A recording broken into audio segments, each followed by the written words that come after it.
नमस्कारम दोस्तों। Help as India जो एक non profit social service organisation है, पिछले 4 दशकों से अशक्त और परित्यक्त बुजुर्गों के जीवन में सुधार के लिए कार्य कर रहा है। उनके 2012 के एक रिपोर्ट के अनुसार बुजुर्गों के साथ होने वाले दुर्व्यवहारों के 50% से अधिक केसेस में उनके सगे परिवार वाले ही शामिल होते हैं। इनमें से 56% से अधिक मामलों में बेटे प्राथमिक दुर्व्यवहार करता होते हैं, जबकि 23% मामलों में बेटियां इनमें शामिल होती हैं। और इन दुर्व्यवहारों का सबसे आम कारण होता है संपत्ति संबंधी विवाद। अगर पूरे भारत में देखा जाए तो 9.6% बुजुर्ग किसी न किसी तरह अपने बच्चों के द्वारा प्रताड़ित होते हैं और इसके चलते आजकल ओल्ड एज होम्स में इनकी संख्या बढ़ती जा रही है। भारत की 135 करोड़ आबादी में आधे से ज्यादा पॉपुलेशन की एवरेज एज 30 साल के आसपास है, तो जाहिर सी बात है कि आने वाले सालों में भारत में ओल्ड एजेड लोगों की संख्या भी इसी लिहाज से बढ़ेगी। और ऐसे में बच्चों द्वारा अपने बुजुर्गों को त्यागने के ये इंसिडेंट्स अगर इसी तरह बढ़ते रहे तो भारत में ओल्ड एज होम्स की आवश्यकता भी तेजी से बढ़ने लगेगी। दोस्तों, यह मुद्दा बड़ा ही संवेदनशील है और हमारे लिए अलार्मिंग भी। दोस्तों, जब हम इन केसेस की बढ़ती संख्या पर बात करते हैं तो ऑब्वियस सी बात है कि इन बुजुर्गों के बच्चे ही हमें दोषी नजर आते हैं, जो एक सच्चाई है। पर इस सच्चाई का एक दूसरा पहलू भी है जिस पर मैं आज की वीडियो में बात करने वाला हूं, और वह इतना सटल है कि उधर लोगों का ध्यान भी नहीं जाता। दोस्तों, आज की वीडियो बहुत ही खास है। मैं चाहूंगा कि आप वीडियो को पूरा देखें, वीडियो को लाइक करें, शेयर करें और अंत में अपने विचार कमेंट बॉक्स में जरूर डालें। और हां, अगर आप मेरे चैनल पर पहली बार आए हैं तो चैनल को सब्सक्राइब करना ना भूलें। तो चलिए वीडियो में आगे बढ़ें। दोस्तों, मैंने वीडियो की शुरुआत में जो आंकड़े दिए हैं, हो सकता है उनमें थोड़ा बहुत अंतर हो, पर यह हमारे देश की कड़वी सच्चाइयों में से एक है। हम भारतीय, जहां का इतिहास माता पिता के प्रति प्रेम और आज्ञा पालन के उदाहरणों से पटा पड़ा है, वहां के लिए तो ऐसी घटनाएं तनिक भी स्वीकार्य नहीं होनी चाहिए।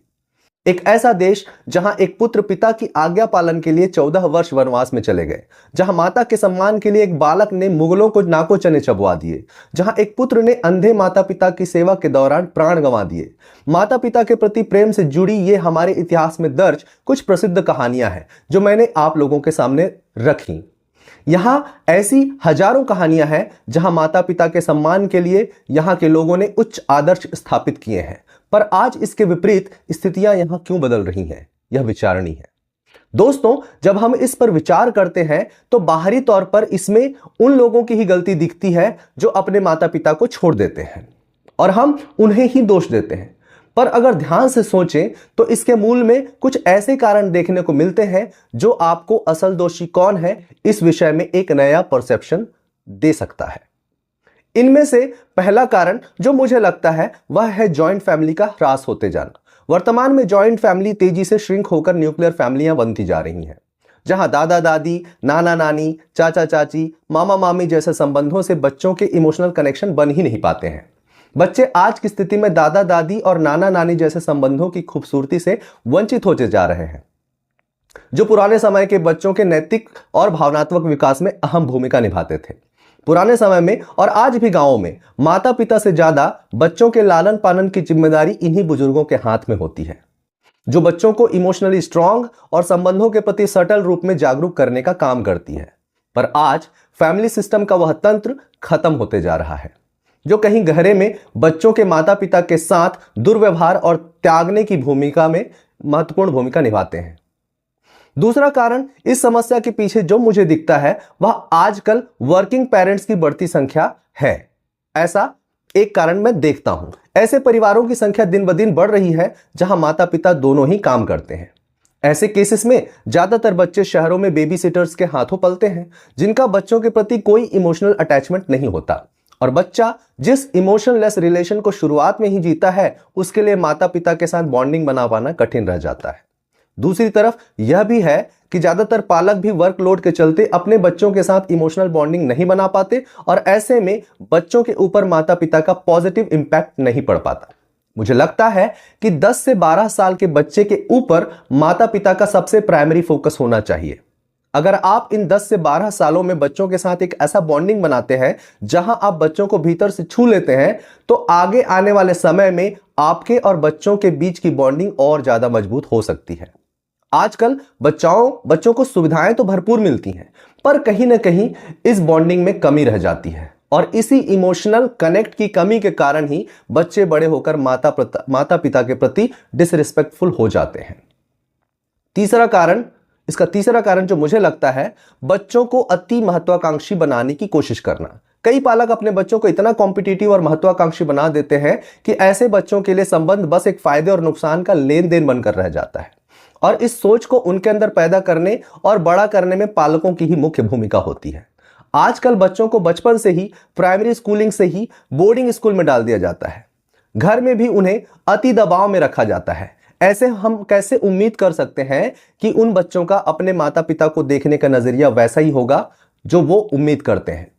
मुझे लगता है कि बच्चे को टीन एज के बाद ही अपने घर से दूर करना चाहिए। अदरवाइज मैंने देखा है कि जो बच्चे बचपन से ही घर से दूर हो जाते हैं, उनका अपने घर के साथ, अपने माता पिता के साथ कोई इमोशनल बॉन्डिंग नहीं बन पाता है, जो आगे जाकर इस तरह की घटनाओं का कारण बन सकता है।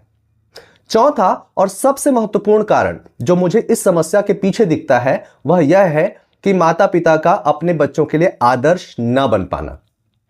सदगुरु जग्गी वसुदेव जी कहते हैं कि अगर बच्चों का कोई आदर्श होना चाहिए तो उनके माता पिता को ही होना चाहिए। माता पिता को स्वयं के भीतर एक स्पिरिचुअल डेवलपमेंट की खोज करनी चाहिए और अपने चरित्र को ऐसा बनाना चाहिए कि बच्चा जब आपकी ओर देखे तो वह आपसे इंस्पायर हो। सोशल मीडिया के दौर में बाहरी प्रभावों से बच पाना आसान नहीं है, जहां बच्चों के निगेटिवली इंपैक्टेड होने के हजार प्लेटफॉर्म उपलब्ध हैं और यहीं पर पेरेंट्स मार खा जाते हैं। बच्चे जैसे माता पिता को देखते हैं वैसे ही वे इमिटेट करते हैं। कहते हैं माता पिता प्रथम गुरु होते हैं और सच में यह बहुत बड़ी जिम्मेदारी है और इसके लिए हर माता पिता को जिम्मेदारी लेनी ही चाहिए। बच्चे पैदा करना तो बायोलॉजिकल है, पर बच्चों को बड़ा करना, अच्छी परवरिश देना एक्सीडेंटल नहीं हो सकता। इसके लिए माता पिता को कॉन्शियस कोशिश करनी पड़ती है। अगर आपके आचार विचार व्यवहार ठीक नहीं है तो आप बच्चों से ऐसी उम्मीद नहीं कर सकते। अगर आप इन चारों कारणों को ध्यान से देखें और उन पर विचार करें तो माता पिता को त्यागने और उनके साथ दुर्व्यवहार वाली समस्याओं की जिम्मेदारी माता पिता को भी लेनी ही होगी।